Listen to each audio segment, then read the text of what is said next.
আমি একটু দেখতে চাই যে রংপুর বিভাগের কে কোন জেলা থেকে আপনারা এসেছেন। কুড়িগ্রাম থেকে কারা এসেছেন দেখি। কুড়িগ্রাম, মাশাআল্লাহ মাশাআল্লাহ। আচ্ছা, গাইবান্ধা জেলার কে আসছেন? গাইবান্ধা, হ্যাঁ মাশাআল্লাহ। ঠাকুরগাঁও, ঠাকুরগাঁও অনেকে আসছেন। দিনাজপুর জেলা থেকে মাশাআল্লাহ। নীলফামারী, ঠিক আছে, পঞ্চগড় অনেক আসছে। রংপুর, রংপুর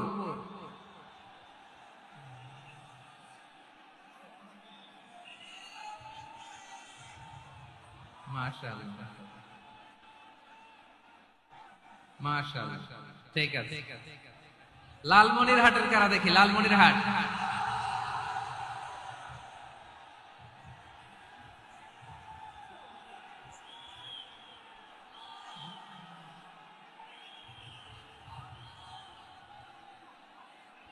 মাশাআল্লাহ মাশাআল্লাহ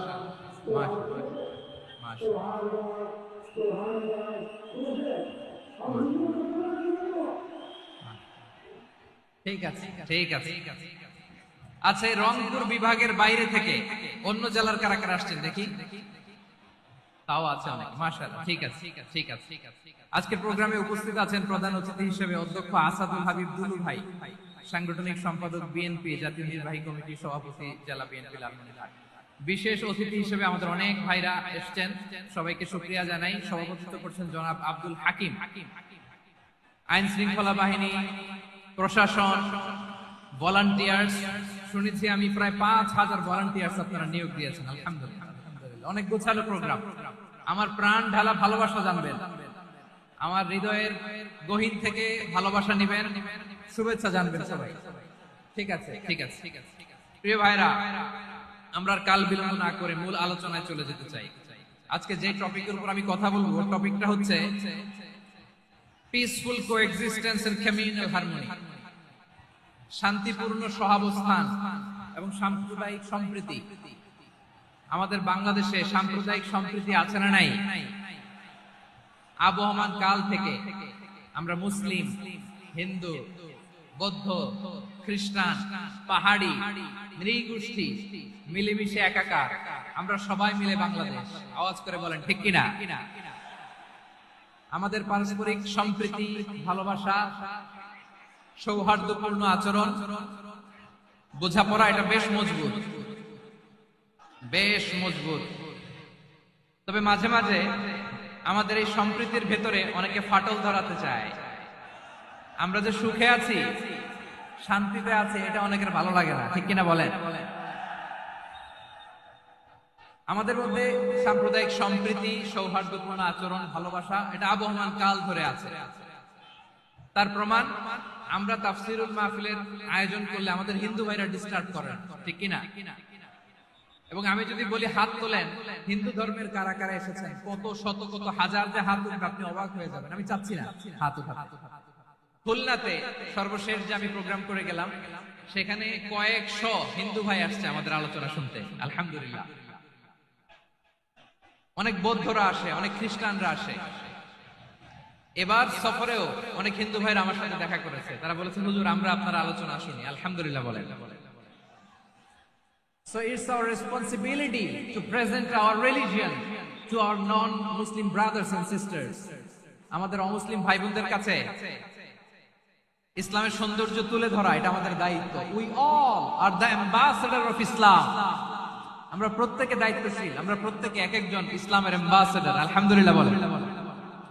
এজন্য এমন ভাবে the beauty of Islam, ইসলামের সৌন্দর্য আমাদেরকে ফুটিয়ে তুলতে হবে, যাতে করে নন মুসলিমরা শাহাদা পড়ে, কালিমা পড়ে মুসলমান হয়ে যায়। অনেক নন মুসলিম ভাই বোন আমাদের হাতে শাহাদা পড়ে, কালিমা পড়ে মুসলমান হয়েছে, অনেক। সো আমরা যেন ইসলামের বিউটিটাকে তুলে ধরতে পারি, এবং এই যে সম্প্রীতি, এটাকে যেন আমরা অটুট রাখতে পারি। আদতে আদতে বাংলাদেশের ইতিহাস বলে আমাদের দেশে কোনো দাঙ্গা নাই, আছে? লালমনিরহাটের ভাইরা আওয়াজ করে বলেন, আমাদের দেশে হিন্দু মুসলিম দাঙ্গা আছে? আমরা ভাই ভাই, আওয়াজ করে বলুন তো, আমরা কি ভাই ভাই? কিন্তু কিছু দুষ্ট লোক আছে তারা আমাদের সম্পর্কের মধ্যে ফাটল ধরাতে চায়, ঠিক কিনা বলেন? মাঝে মাঝে ঝগড়া লাগাতে চায়।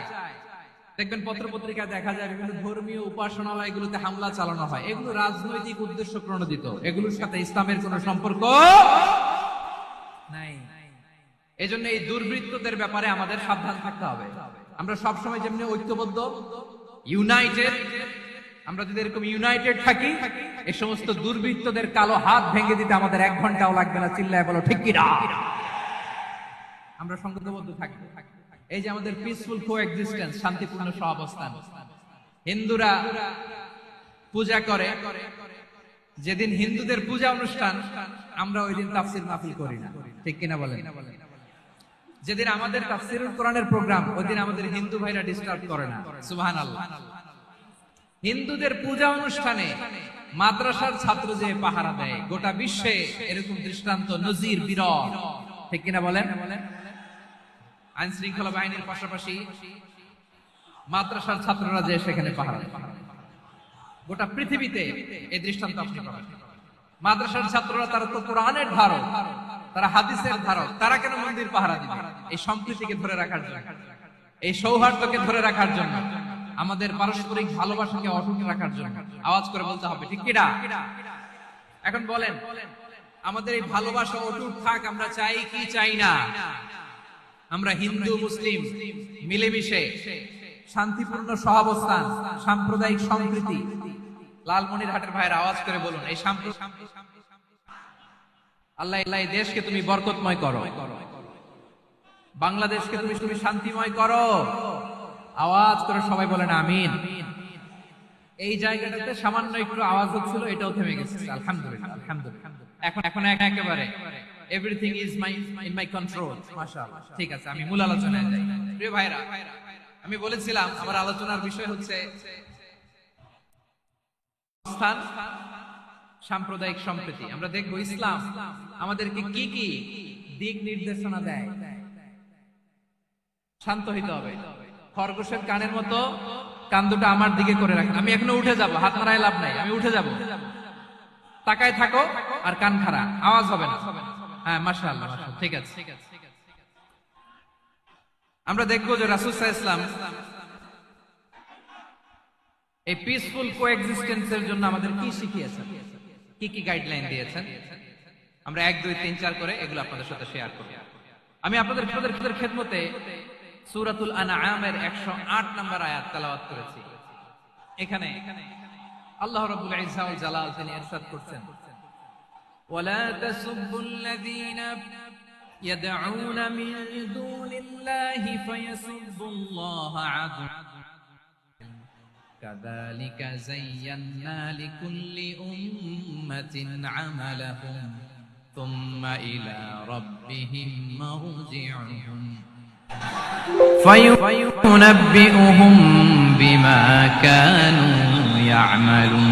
রব্বুল আলামিন বলেন, গোলাম ও আমার ইমানদার বান্দারা, শোনো শোনো, ও আমার বিশ্বাসী বান্দারা, লা তাসুবুল্লাযীনা ইয়াদউনা মিন দুনিল্লাহ ফায়াসুবুল্লাহা আদওয়ান বিগাইরি ইলম। ও আমার বিশ্বাসী বান্দারা, যারা আল্লাহকে ব্যতি রেখে, আল্লাহকে বাদ দিয়ে অন্য উপাস্যকে ডাকে, দেবীর পূজা করে, দেবতাদের পূজা করে, তোমরা খবরদার তাদের গালি দিও না। আওয়াজ করে বলেন, কি দিও না? আল্লাহ বলেন, ও বিশ্বাসীরা শোনো,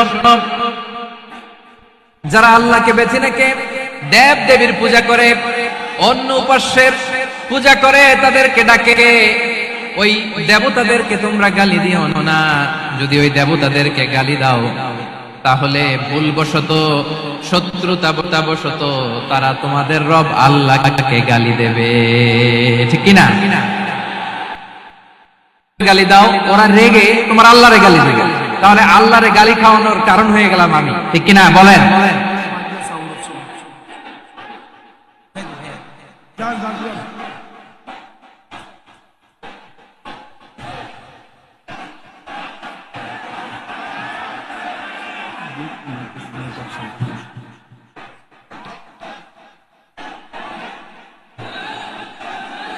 সম্মানিত ভাইয়েরা, এত বিশাল প্রোগ্রাম, মাইকের একটা সেটআপ থাকে, তারগুলো অনেক সময় নড়ে যায়, ধাক্কা ধাক্কিতে ডিসপ্লেস হয়, একটু ঝামেলা হবে।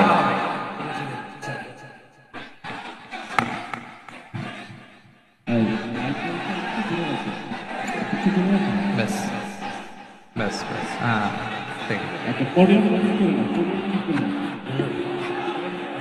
ঠিক আছে। একটু একটু সমস্যা হবে মাঝে মাঝে, আপনারা শান্ত থাকলে, শান্ত থাকতে হবে।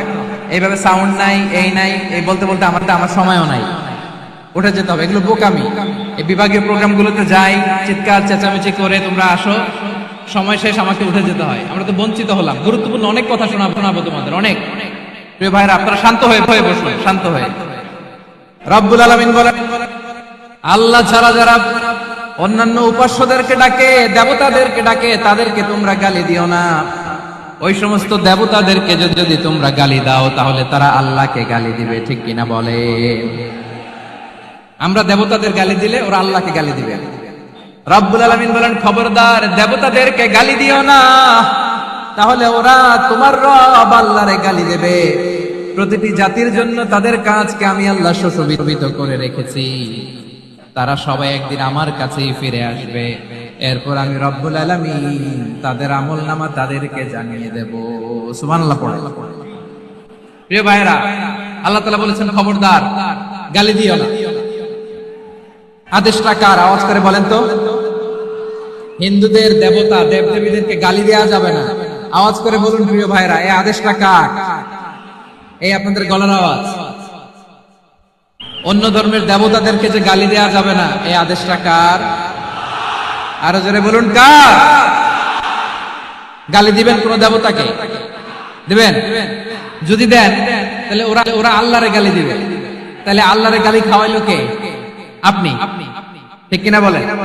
আমি আল্লাহকে গালি খাওয়ানোর কারণ হলাম, কারণ আমি যদি গালি রবকে গালি দিত না। আওয়াজ করে বলেন ঠিক কিনা? তাহলে প্রিয় ভাইয়েরা, ইসলাম আমাদেরকে শিখায়, সূরাতুল আনআমের 108 নম্বর আয়াত থেকে আমরা বুঝলাম, কোন ধর্মকে ছোট করা যাবে না। অন্য ধর্মকে ছোট করা মানে ইসলামকে ছোট করা। অন্য ধর্মের দেবতাকে গালি দেওয়া মানে আল্লাহকে গালি খাওয়ানো। আওয়াজ করে বলেন ঠিক কিনা? খবরদার, এটা করা যাবে না। আর অন্য ধর্মের দেবতাকে যদি আপনি গালি দেন, ওরা ইসলাম থেকে দূরে সরে যাবে। যাও ইসলামের প্রতি আকৃষ্ট হয়েছিল, আর কোনোদিন ইসলামের ধারে কাছে আসবে না। আওয়াজ করে বলেন ঠিক কিনা? এজন্য কখনো কোনোদিন অন্য ধর্মের দেবতাদেরকে গালি দেওয়া যাবে না। অন্য ধর্মের কোন দেবতাদেরকে আমরা গালি দিব না, গালি দিব না, বরং ইসলামের beauty, the beauty of Islam, ইসলামের সৌন্দর্যকে আমরা তুলে ধরব।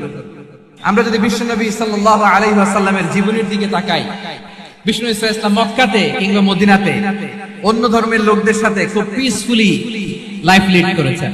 হোক মুশরিক, হোক খ্রিস্টান, হোক ইহুদি, বিশ্বনবী সবার সাথে মিলেমিশে ছিলেন। আলহামদুলিল্লাহ বলেন। ইসলাম হচ্ছে পিসফুল রিলিজিয়ন।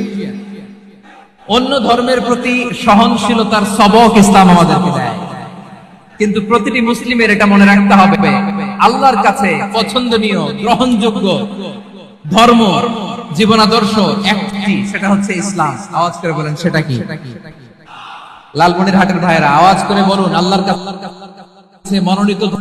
এজন্য রব্বুল আলামিন বলেন, ইন্নাদ-দীনা ইনদাল্লাহিল ইসলাম, আল্লাহর কাছে মনোনীত গ্রহণযোগ্য অ্যাকসেপ্টেড ধর্ম মতাদর্শ একটা, সেটা হলো ইসলাম। ইসলাম ছাড়া অন্য কোন ধর্ম যদি কেউ তালাশ করে, তার ওই ধর্ম আল্লাহ গ্রহণ করবে না। ومن يبتغي غير الإسلام دينا فلن يقبل منه وهو في الآخرة من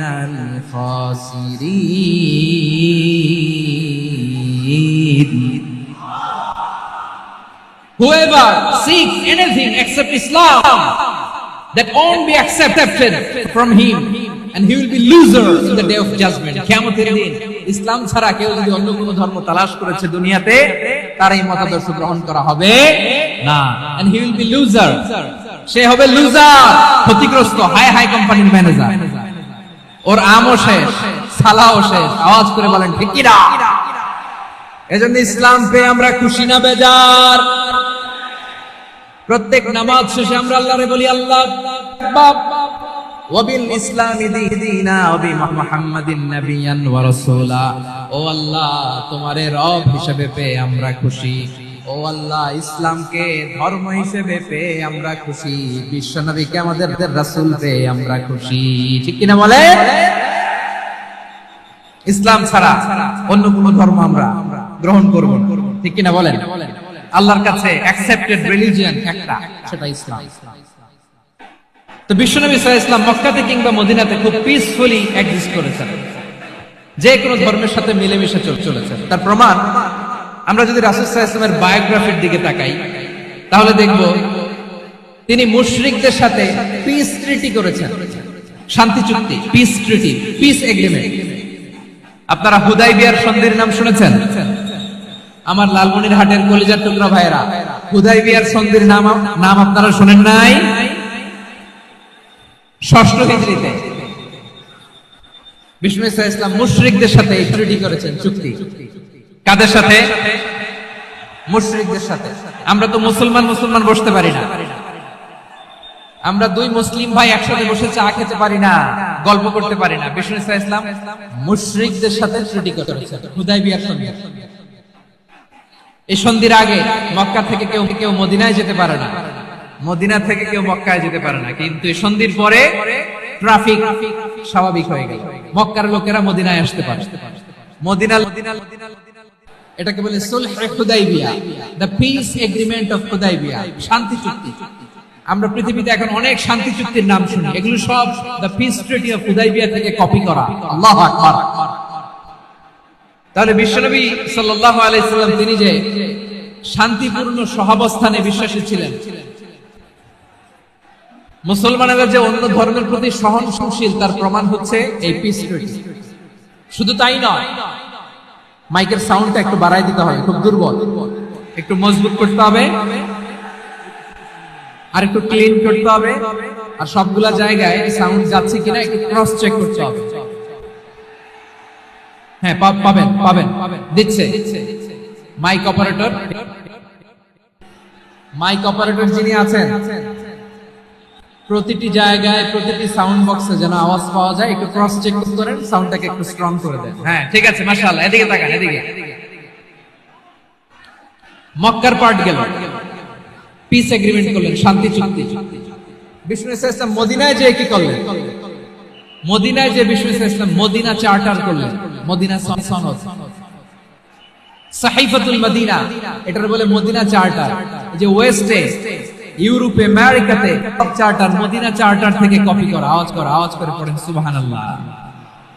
বিষ্ণু ইসলাম মদিনায় গেলেন, মদিনাতে মুসলিম, মুশরিক, ইহুদি, এই তিন ধর্মের লোক মিলে সব স্টেক হোল্ডার যারা আছে সবাইকে নিয়ে বিষ্ণু ইসলাম মদিনা চার্টার করলেন, মদিনা সনদ পড়েন সুবহানাল্লাহ।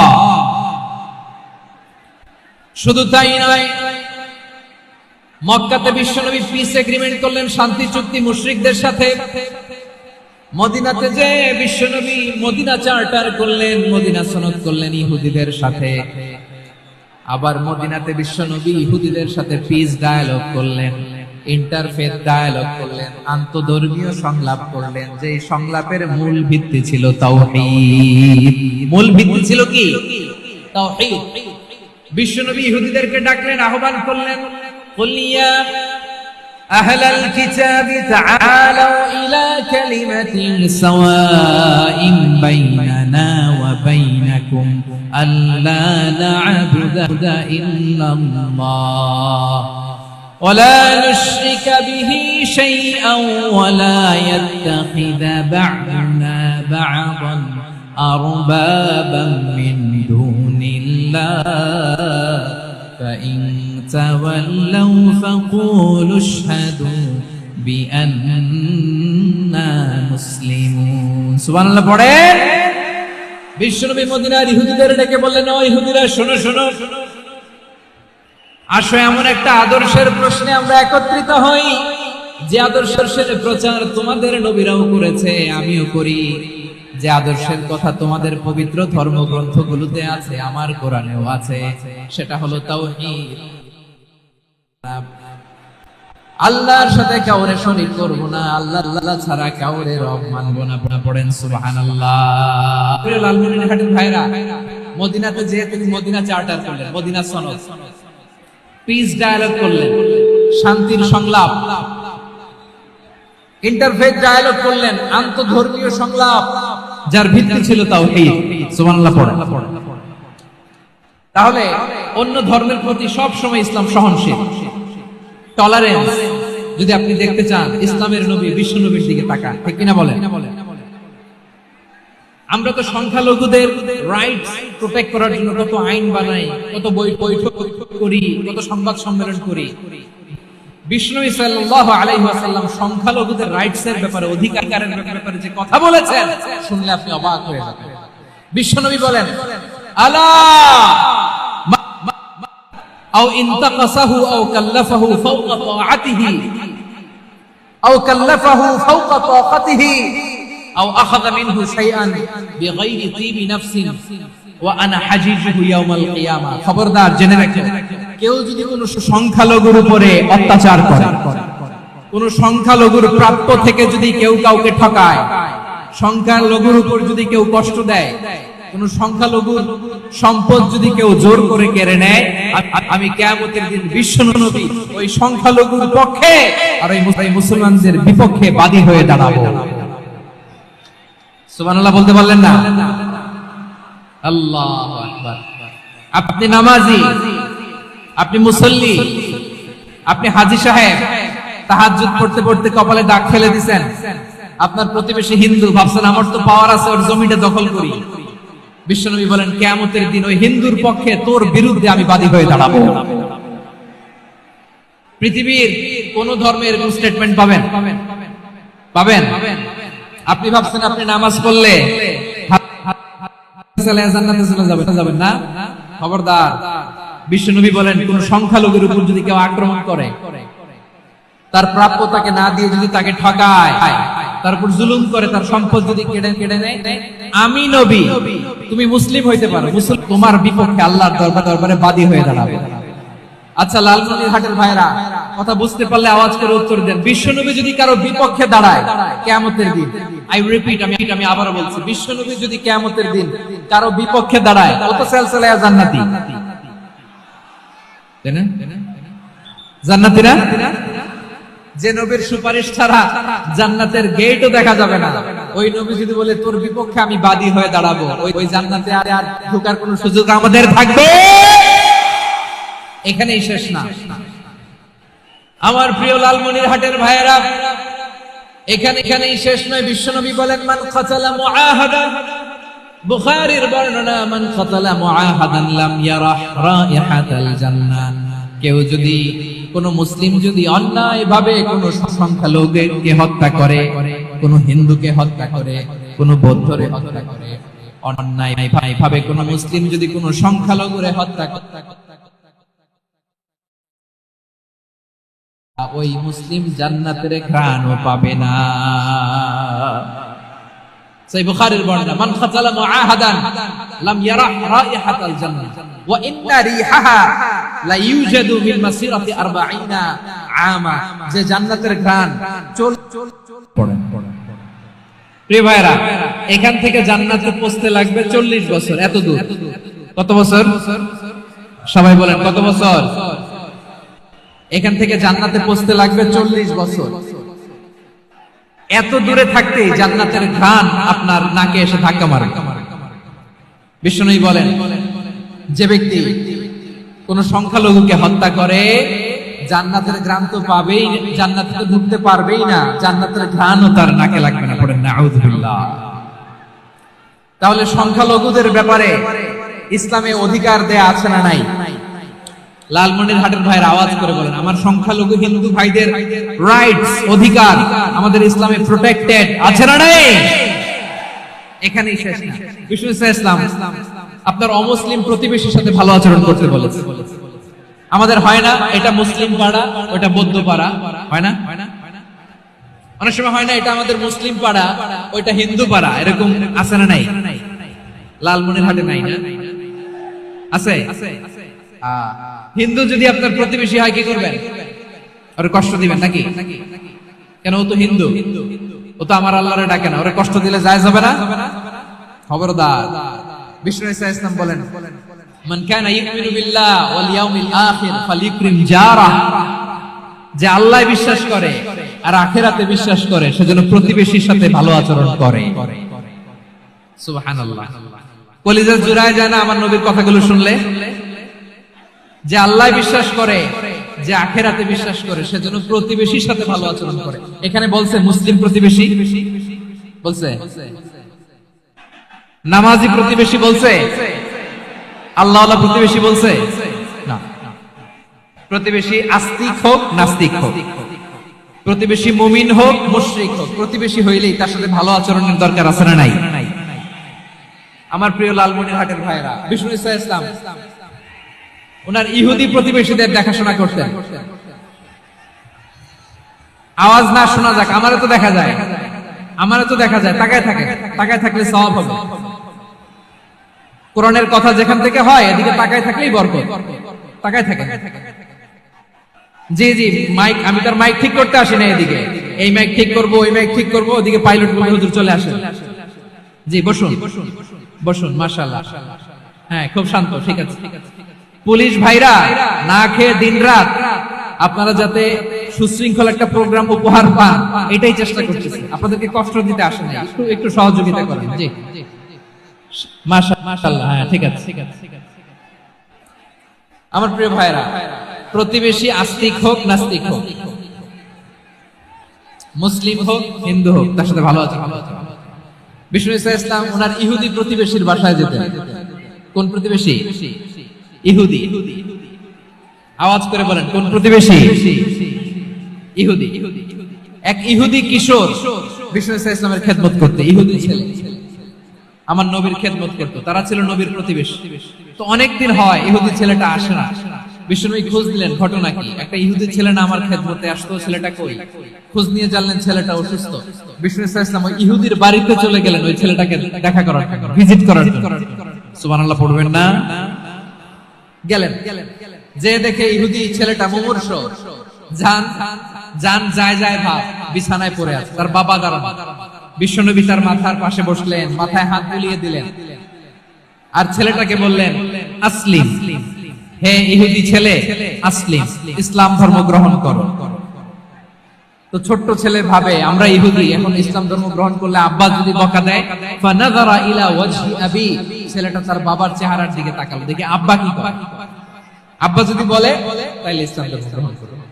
ইহুদি ছেলেটা তার বাবার দিকে যখন তাকালো, ওর বাবা বলে, আতি আবুল কাসিম, আবুল কাসিম যা বলে তাই করো। আবুল কাসিম হচ্ছে বিষ্ণু ইসলামের একটা কুনিয়াত, উপনাম। আমার রাসূলের বড় ছেলের নাম ছিল কাসেম। যেমন দেখবেন আমাদের এলাকায় কারো ছেলের বড় ছেলের নাম যদি হয় আব্দুল্লাহ, এরা আব্দুল্লাহর বাপ বলে ডাকে। কারো বড় মেয়ের নাম যদি হয় ফাতেমা, এরা কি ডাকে? ফাতেমার বাপ বলে না? তো বিষ্ণু ইসলামের বড় ছেলের নাম ছিল কাসেম।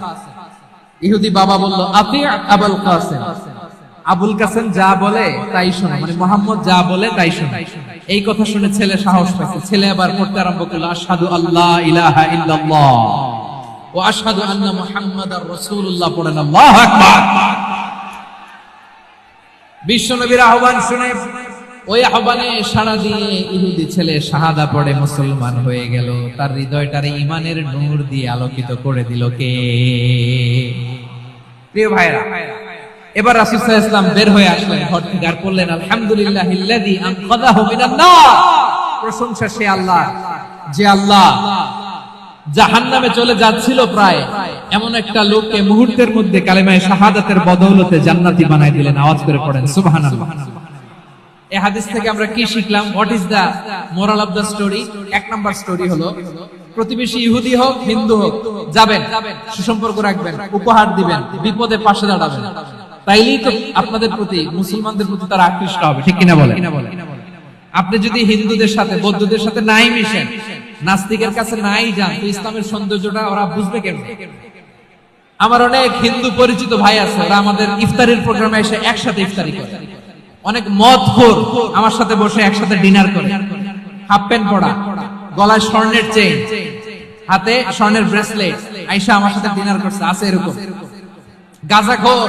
আমি বলে আসো, welcome welcome to my dinner, আসো বসো। বসলেই তো আমি ওর ডিএনএ, চিন্তার ডিএনএ চেঞ্জ করে দেওয়ার সুযোগ পাবো। চিল্লায় বলো ঠিক কি না? আসতে হবে আমার কাছে। Our door is open. The door of Islam is open 24/7. সব সময় আমাদের ইসলামের দরজা আমার অমুসলিম ভাইদের জন্য খোলা আছে না নাই? এই হাদিস থেকে দুইটা শিক্ষা। এক নম্বর শিক্ষা, প্রতিবেশী মুসলিম হোক অমুসলিম হোক, যান অসুস্থ হইলে একটু আপেল নিয়ে যান, আঙ্গুর নিয়ে যান, কমলা নিয়ে যান, তাদের সাথে ভালো আচরণ করেন। ইসলামের বিউটি দেখে, সৌন্দর্য দেখে অবাক হবে। নসিব ভালো হলে কোনদিন কালিমা পড়ে মুসলমান হয়ে যাবে। তাহলে অমুসলিমের সাথে ভালো সম্পর্ক। বিশ্বনবী ইহুদির বাড়িতে গেলেন, ইহুদির বাড়ি, আর আমার মুসলমান ভাই আমার কাফের বলে, এরকম আছে না নাই? মুসলিম মুসলিমরা দেখতে পারে না, সহ্য করতে পারে। বিশ্বনবী সাল্লাল্লাহু আলাইহি ওয়াসাল্লাম ইহুদির বাড়িতে গেলেন, এটা একটা শিক্ষা। আরেকটা শিক্ষা হলো, ভাইরা ধাক্কা মেরে এসে সামনে এসে কি লাভ? প্রোগ্রাম তো শেষ হচ্ছে, এখনই শেষ হচ্ছে। তো এই যে আমাদের বকশি ভাই ওয়াদা নিল, হাত তোলালো, মিম বলে এত কথা বললো, তো আমি জেলায় জেলায় যে খালি হাত নাড়াই তোমাদের জন্য নাকি? হ্যাঁ, হাত নাড়াই শুধু। এই ধাক্কাইতে ধাক্কাইতে এদিকে এসে হাত নাড়াইতেছে, হয়েছে তো, দেখলাম তো, ঠিক আছে, মাশাআল্লাহ, অনেক সুশৃঙ্খল, অন্যান্য যে কোনো জেলার জন্য সুশৃঙ্খল। আমার দিকে তাকাও, আমার দিকে তাকাও, ঠিক আছে। এই যে দাঁড়িয়ে আছে, একটা ছেলে নড়ে না, দেখছেন? মাশাআল্লাহ মাশাআল্লাহ মাশাআল্লাহ। হ্যাঁ, এইভাবে। আর কয়েকটা মজাদার কথা আছে, শুনুন। এই হাদিস থেকে আমাদের শিক্ষা হলো, আমার প্রতিবেশী যেই ধর্মের হোক আমি সম্পর্ক রাখবো। অসুস্থ হলে যাব, কি বলেন ভাইরা? যাবেন না? যাবেন না আপনারা? আচ্ছা, 2 নম্বর শিক্ষা হলো, বিষ্ণু ইসা ইসলামের খাদেম ছিল ইহুদি, এতদিন খেদমত করলো, একদিনে বিশ্বনবী ওরে কালিমার দাওয়াত দেয় নাই। কারণ কি? বিশ্বনবী একটা ভালো সময়ের অপেক্ষা করতেছিলেন, প্রপার টাইমিং। দাঈর কাজ হচ্ছে দাঈ ইলাল্লাহ, সে হচ্ছে সুযোগ সন্ধানী। দাঈ সুযোগ খোঁজে, কখন দাওয়াত দিলে ব্যাটে বলে হবে, ঝুপ বুঝে কোপ মারে, ঠিক কিনা বলেন? বিষ্ণু ইসলাম ভালো সময়ের অপেক্ষা করতেছিলেন, দেখি ভালো সময় আসুক আসুক আসুক আসুক। আস্তে আস্তে এমন সময় আসছে, ছেলে এবার মুমূর্ষ। অসুস্থ ব্যক্তির হৃদয় অত্যন্ত নরম থাকে। হসপিটালে যখন কেউ যায়, তার হৃদয়টা বড্ড নরম থাকে, মৃত্যুর ভয়ে তার অন্তরটা নরম থাকে, ঠিক কিনা বলেন? এই প্রপার টাইমিং এর অপেক্ষা করতেছিলেন। যখনই টাইমিং পেয়েছেন, দাওয়াত দিলেন, পড়ো লা ইলাহা ইল্লাল্লাহ, সুবহানাল্লাহ পড়েন সবাই। তাহলে ইসলাম অমুসলিম প্রতিবেশীর সাথে ভালো আচরণ করতে হবে। ইসলাম অমুসলিম মাতা পিতার সাথে ভালো আচরণ করতে হবে। মাতা পিতা যদি অমুসলিম হয়, তারা ফেলে দিতে পারবেন? পারবেন? পারবেন?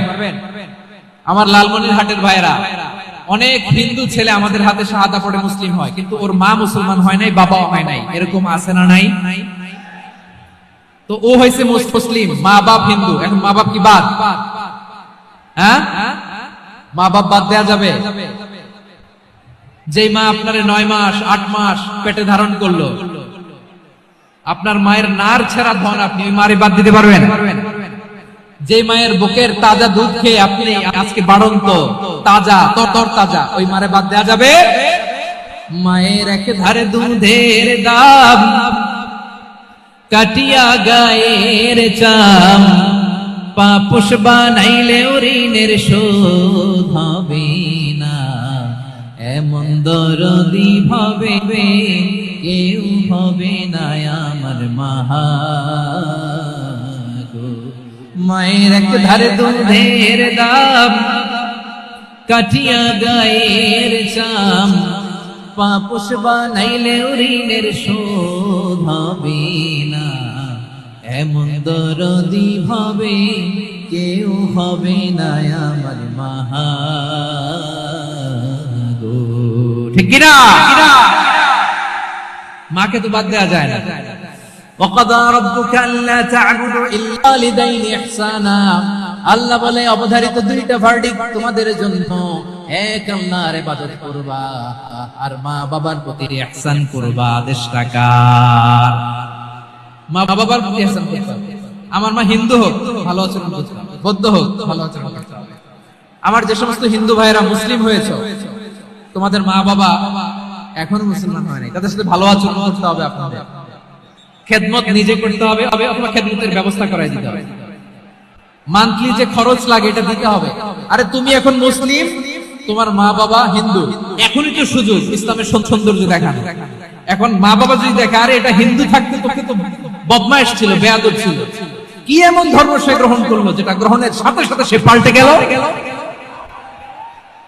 কি এমন এমন ধর্ম সে গ্রহণ করেছে যেটা তার জীবনকে আলোকিত করে দিয়েছে?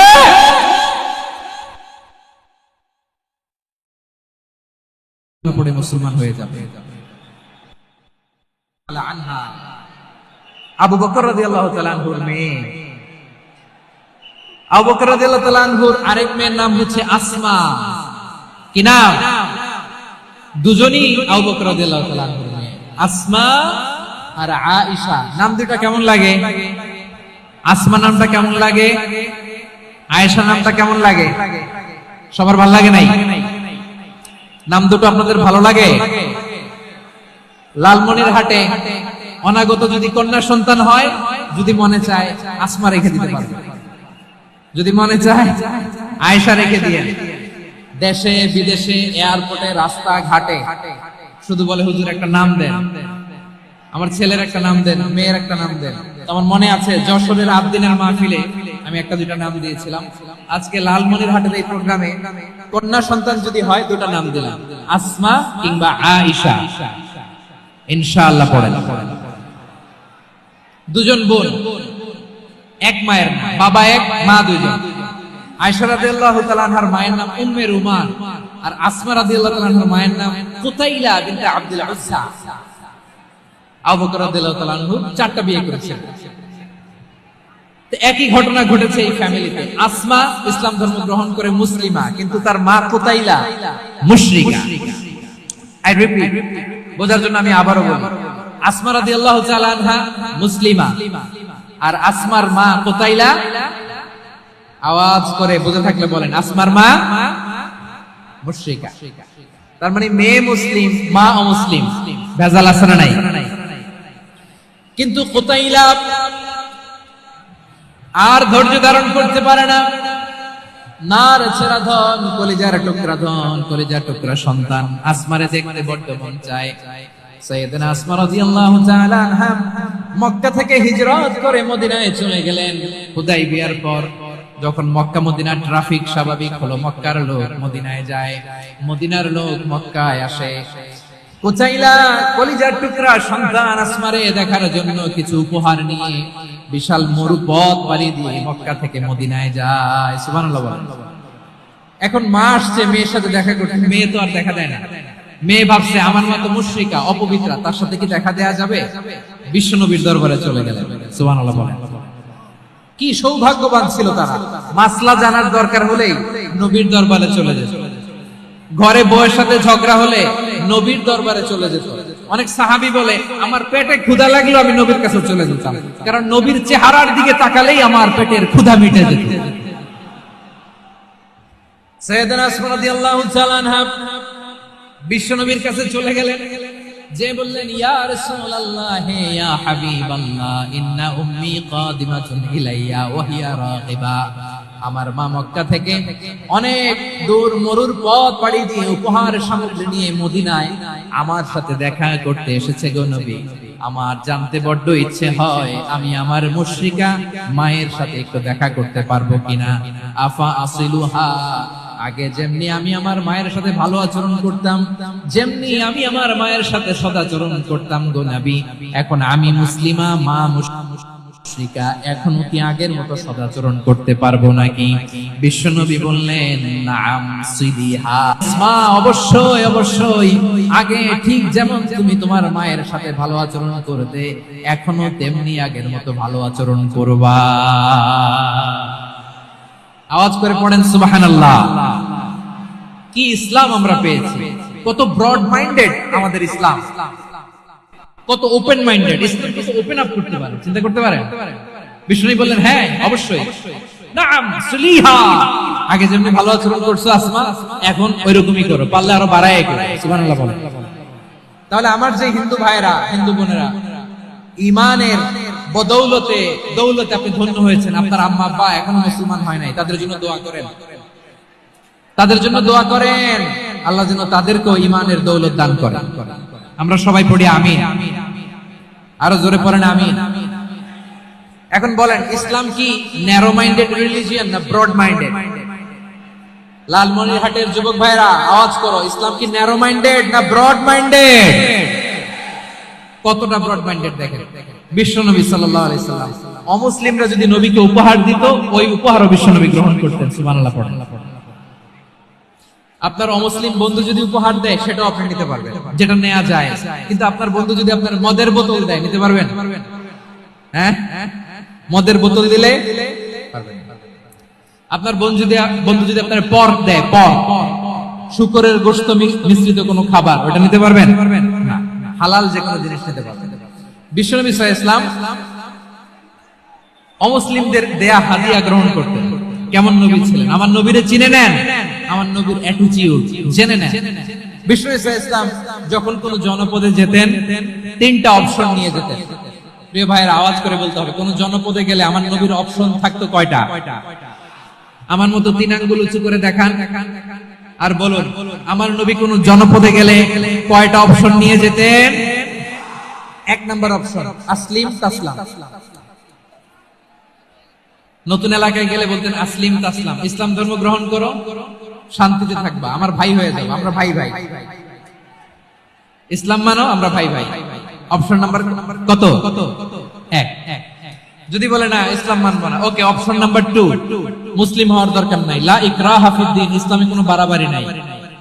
খ্রিস্টান আছো থাকো, বৌদ্ধ আছো থাকো, ইহুদি থাকতে চাও থাকো, কিন্তু আমরা যেহেতু রিজিওনাল সুপার পাওয়ার, আমাদের আন্ডারে থাকো, ট্যাক্স দিয়া থাকো, এটা বলে জিজিয়া।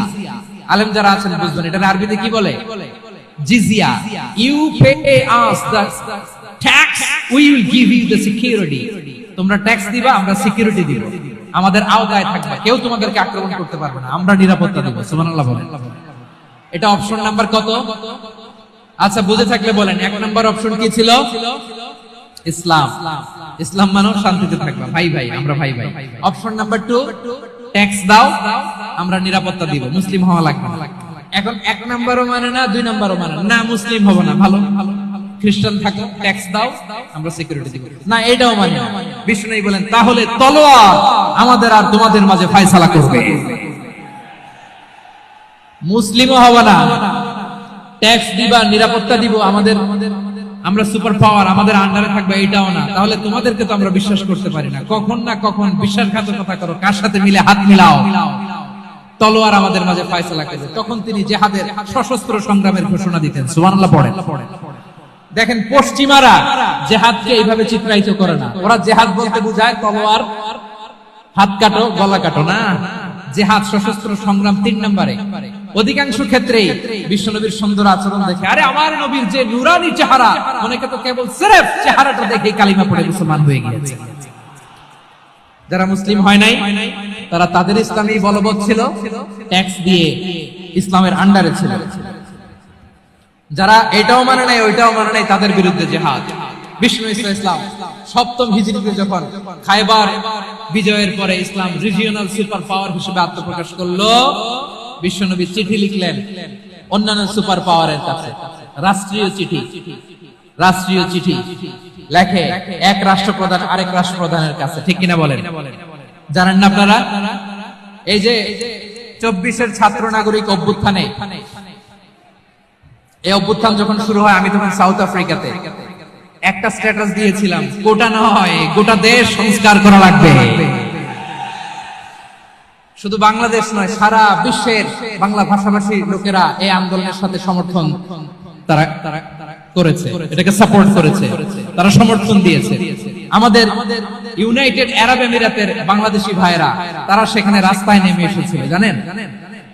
ওইখানে ডেমনস্ট্রেশন করা যায় না, সেখানকার সরকার তাদেরকে যাবজ্জীবন দিয়েছিল। তখন আমাদের এই যে প্রধান উপদেষ্টা ডক্টর মোহাম্মদ ইউনূস সরাসরি G2G বলে, G2G, government to government, G2G, উনি চিঠি লিখলেন যে তাদেরকে, ইউর হাইনেস, হে সম্মানিত আমির, আপনি আমার এই চিঠির কারণে আমার সম্মানে এই 53 জন বাংলাদেশিকে মাফ করে দেন। এই চিঠির বদৌলতে বেকসুর খালাস পেয়ে গিয়েছিল আমাদের ভাইরা, জানেন না এই ঘটনা আপনারা? তাহলে গভর্নমেন্ট টু গভর্নমেন্ট চিঠি দেওয়া হয়। সপ্তম হিজরিতে বিষ্ণু ইসলাম সব সুপার পাওয়ারের কাছে চিঠি দিলেন, রোমান সম্রাটের কাছে, পারস্য অধিপতির কাছে, মিশরের অধিপতির কাছে, সবার কাছে চিঠি লিখলেন। চিঠির ভাষা ছিল এরকম: মিন মুহাম্মাদিন রাসূলিল্লাহ ইলা মুকাওকিস আযীমিল কিবত। মুহাম্মদ রাসূলুল্লাহর পক্ষ থেকে মিশরের বাদশার কাছে, আসলিম তাসলাম, ইসলাম মানে শান্তিতে থাকবা, সালামুন আলা মান ইত্তাবাআল হুদা, শান্তি তার জন্য যে হেদায়েতের অনুসরণ করে। সুবহানাল্লাহ পড়েন। তো এই চিঠি অনেকে ভালোভাবে রিসিভ করেছে। অনেকে এই চিঠি পাওয়ার পরে নবীর কাছে আবার ইন রিটার্ন উপহার পাঠিয়েছে। কি পাঠিয়েছে? উপহার। বিশ্বনবীকে বিশাল এক উপহারের ডালি পাঠিয়েছে। মিশরের বাদশা মুকাওকিস ছিলেন ধর্মে খ্রিস্টান। লালমনিরহাটের ভাইয়েরা আওয়াজ করে বলেন, মিশরের বাদশা ধর্মে কি ছিল? খ্রিস্টান। কি উপহার দিয়েছিল আমার নবীকে? শুনতে মনে চায়? আওয়াজ নাই লালমনিরহাটের গলায়, শুনতে মনে যায়? 1000 স্বর্ণ মুদ্রা, 1000 স্বর্ণ, 2টা খ্রিস্টান দাসী, একজনের নাম মারিয়া বিনতে শামউন আল কিবতিয়া, আর একজনের নাম সিরিন বিনতে শামউন আল কিবতিয়া। একজন খ্রিস্টান দাস 20 স্থান কাপড় জামা বানানোর জন্য, আমরা নবী যেন সেলাই করে জামা বানাতে পারে এজন্য 20 স্থান কাপড়, 20 স্থান ফাইন গার্মেন্ট। সুবহানাল্লাহ পড়বেন না? এরপরে একটা গাধা যেটার নাম ছিল উফাইর, আর একটা খচ্চর, এটার নাম ছিল দুলদুল। খচ্চর চিনেন? গাধা আর ঘোড়ার ক্রসিং এ যে প্রাণীটা দুনিয়াতে আসে সেটা খচ্চর বলে। তো এই যে সুপার পাওয়ার খ্রিস্টান বাদশার কাছে নবী চিঠি লিখলেন, ওই খ্রিস্টান বাদশা আমার নবীকে উপহার দিল। বিশ্বনবী এই উপহারগুলো সানন্দে গ্রহণ করেছে। সুবহানাল্লাহ পড়বেন না? তাহলে অমুসলিম কেউ যদি আপনাকে উপহার দেয়, হালাল উপহার হলে আপনি গ্রহণ করতে পারবেন। অনুরূপ ভাবে পারস্যের বাদশা, রোম সম্রাট বিশ্বনবীকে উপহার পাঠিয়েছেন। আমার নবী সবগুলো উপহার, গিফট গ্রহণ করেছেন। সুবহানাল্লাহ বলেন। তাহলে প্রিয় লালমনিরহাট, আওয়াজ করে বলুন, ইসলাম কি ন্যারো মাইন্ডেড রিলিজিয়ন না ব্রড মাইন্ডেড? আম্মাজান আয়েশার কাছে মাসালা জানতে চায় মেয়েরা, হে আম্মাজান, অগ্নি উপাসকেরা তাদের ঈদের দিন নওরোজের সময় আমাদেরকে পাখি দেয়, নেওয়া যাবে? উনি বললেন, ওরা জবাই করে দিলে নেওয়া যাবে না, কিন্তু ওরা যদি ফল মূল এরকম খাবার দেয় এগুলো নেওয়া যাবে। তার মানে অমুসলিমদের দেয়া উপহার এটা গ্রহণ করা যায়। সুবহানাল্লাহ বলেন। শুধু তাই নয়, বিষ্ণু ঈসা ইসলাম অমুসলিমদের সাথে আর্থিক লেনদেনও করেছেন, ফিনান্সিয়াল ডিলিং করেছেন। অমুসলিমদের সাথে প্রয়োজনে আপনি ফিনান্সিয়াল ডিলিং করতে পারবেন। আমরা প্রায় দেখি বাজারের মিষ্টির দোকানগুলো আমার হিন্দু ভাইদের। লালমনিরহাটে মিষ্টির দোকান, দইয়ের দোকান কারা চালায়? হিন্দুরা চালায়। তারপরে যে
কয়েক কেজি বার্লি নিয়ে যাই, আর বন্ধক হিসেবে মাটা ছুটাই নিয়ে যাই। সুবহানাল্লাহ পড়বেন না? বাকিতে নিছিলেন, বাকিতে।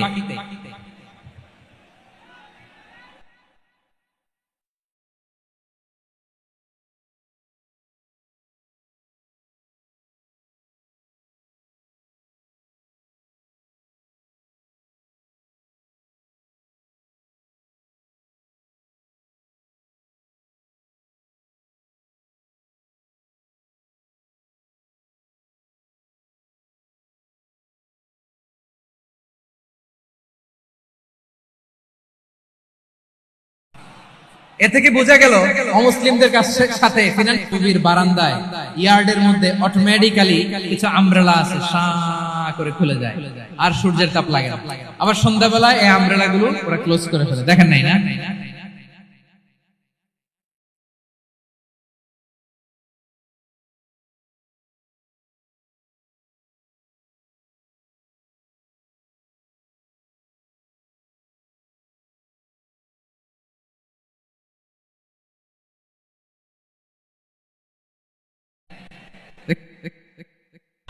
শুধু তাই নয়, ইন কেস অফ ইমার্জেন্সি, প্রয়োজনে ইসলামের খাতিরে ইসলামকে সামনের দিকে এগিয়ে নিয়ে যাওয়ার জন্য অমুসলিমদের সাপোর্ট নেওয়া জায়েজ আছে।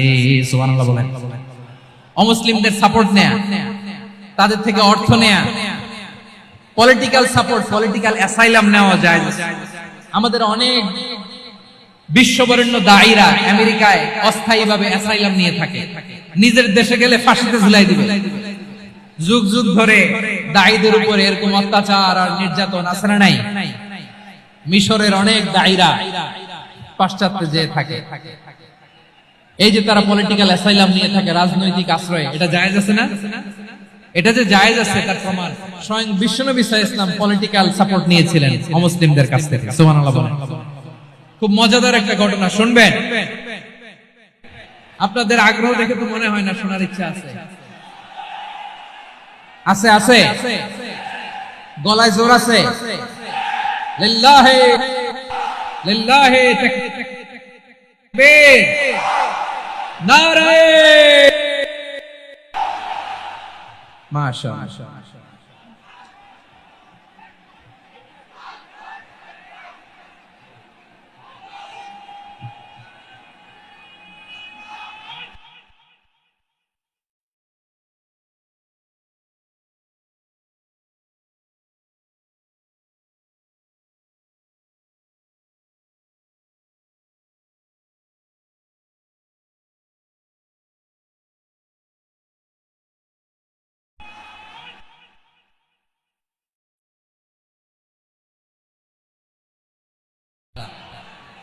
থামুন থামুন।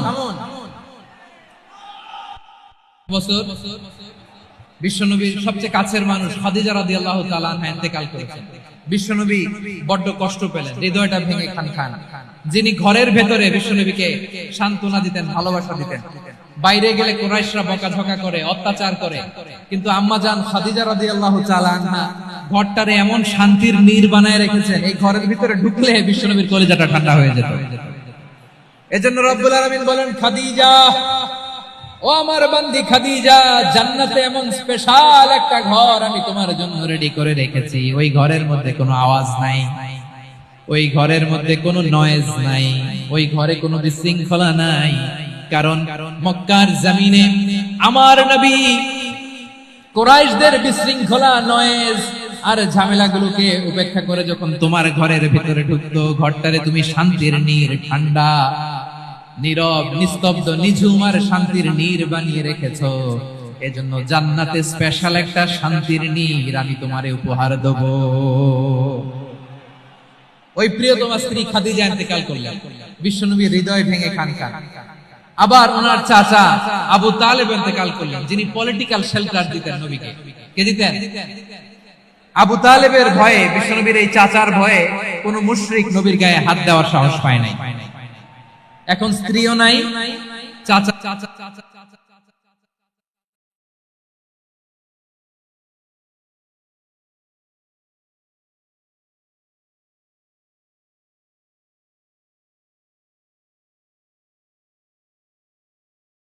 এখন কই যাবেন? আমার পেয়ারা নবী নতুন স্টেশন খুঁজতেছেন, নতুন নতুন নতুন। লালমনিরহাটের ভাইয়ের আওয়াজ করে বলেন, কোথায় গেলেন? তায়েফে চলে গেলেন দিনের দাওয়াত দেওয়ার জন্য। কি দেওয়ার জন্য? নাকি জমি কিনতে গেছিলেন? জমি কিনতে, দুনিয়ার যশ খ্যাতির জন্য, নিজের কোনো লাভের জন্য? তায়েফবাসীদেরকে জাহান্নামের আগুন থেকে বাঁচানোর জন্য আওয়াজ করে বলতে হবে, ঠিক কিনা? বিশ্বনবী বিশাল মরুপথ, পাহাড়ি পথ পাড়ি দিয়ে তায়েফের মরুজমিনে গেলেন। কোরআনের দাওয়াত নিয়ে, ইমানের দাওয়াত নিয়ে শুধু প্রত্যাখ্যান করেই থামে নাই, তারা বিশ্বনবীর সাথে অত্যন্ত খারাপ আচরণ করেছে, বিশ্বনবীকে শারীরিক ভাবে হেনস্থা করেছে, আমার নবীকে শারীরিক ভাবে অত্যাচার করেছে, আমার পেয়ারা নবীর গায়ে পাথর মেরেছে, বিশ্বনবীর গা বেয়ে ঝরঝর করে রক্ত ঝরেছে, নবী জামিনের মধ্যে লুটিয়ে পড়েছেন, আবার মেরেছে, আবার নবী হাঁটতে শুরু করলেন, পেছন থেকে আবার মেরেছে, আবার নবী রক্তাক্ত হয়ে জামিনের মধ্যে লুটিয়ে পড়লেন, আবার মেরেছে। বিশ্বনবীর মতো এত সুশ্রী মানব, বিশ্বনবীর মতো এত শুভ্র মানব, বিশ্বনবীর মতো এমন চমৎকার দেহাবয়ব দিয়ে রব্বুল আলামিন কাউকে বানান।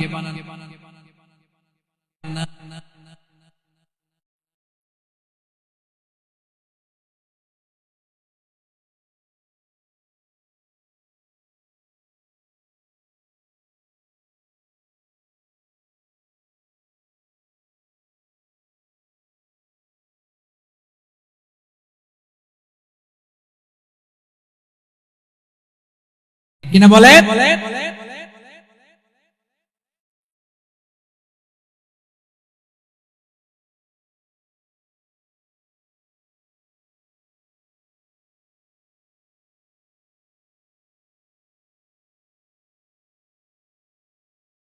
থেকে রক্ত ঝরে, তোমাকে ভুলি আমি কেমন করে, হে রাসূল তোমাকে ভুলি আমি কেমন করে।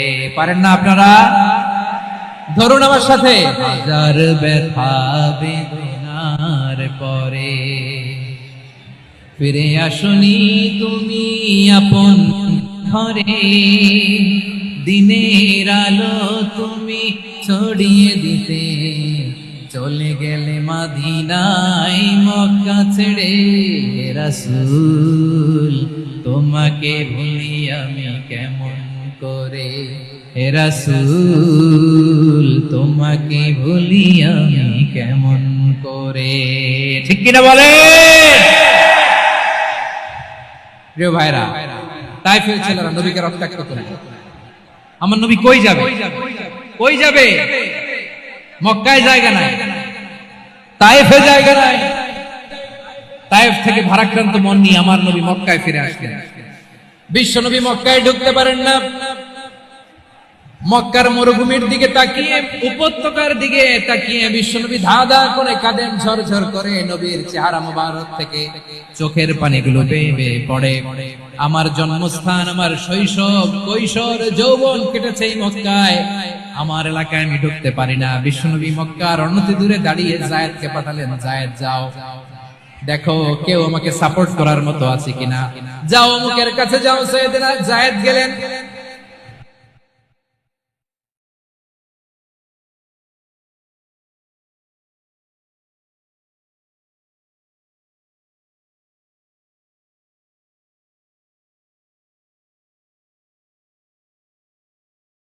দিলেন কেউ বিশ্বনবীকে আশ্রয় দিতে রাজি। ইবনে আদি মুশরিক, তার কাছে যাও। গেলেন, মুতঈম ইবনে আদি রাজি হয়ে গেল। সুবহানাল্লাহ বলেন। দেখেন অনেক বিপদের সময়ও আমি নিজে সাক্ষী, সামাজিক ভাবে, রাজনৈতিক ভাবে কত ঝঞ্ঝা, কত ষড়যন্ত্র, কত কনস্পাইরেসি পারি দিয়ে আমাদেরকে সামনে এগিয়ে যেতে হয়। এই শত্রুদের ভেতরেও একজনকে দাঁড় করিয়ে দেয় যে আল্লাহর কোরআনের জন্য রেডি হয়ে যায়। পড়েন সুবহানাল্লাহ। মুতঈম ইবনে আদি, আল্লাহ তার মনকে নরম করে দিলেন। মুতঈম বলে, মুহাম্মদ আমি তোমাকে আশ্রয় দিব। তার দুই ছেলেকে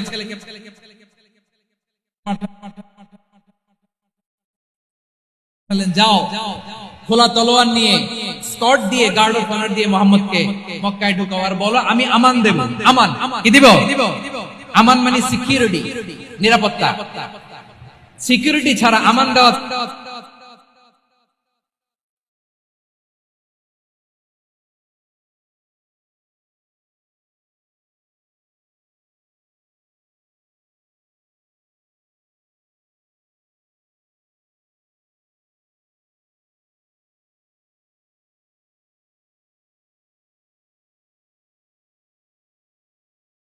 ছিল না মুশরিক। সবাই বলতে হবে মুসলিম না মুশরিক। তাহলে মুশরিকের কাছ থেকে নবী পলিটিক্যাল অ্যাসাইলাম, আধুনিক রাষ্ট্রবিজ্ঞানের ভাষায় পলিটিক্যাল অ্যাসাইলাম, যেটাকে বলে রাজনৈতিক আশ্রয়, উনার আমান বা নিরাপত্তার এই ঘোষণায় তিনি মক্কায় ঢুকলেন। যতদিন নিরাপত্তা ছিল ছিলেন। মুতিম যখন মারা গেল, বিষ্ণু ইসলাম হিজরত করে মদিনায় চলে গেলেন। সুবহানাল্লাহ। কিন্তু মুতিম যে বিশ্বনবীর উপকার করছে এটা বিশ্বনবী ভুলে নাই। আমাদের অনেকে আছে উপকার করার পরে আর খেয়াল থাকে না, খাওয়ার পরে গলা দিয়ে নামলে আর খেয়াল থাকে না, এরকম আছে না নাই?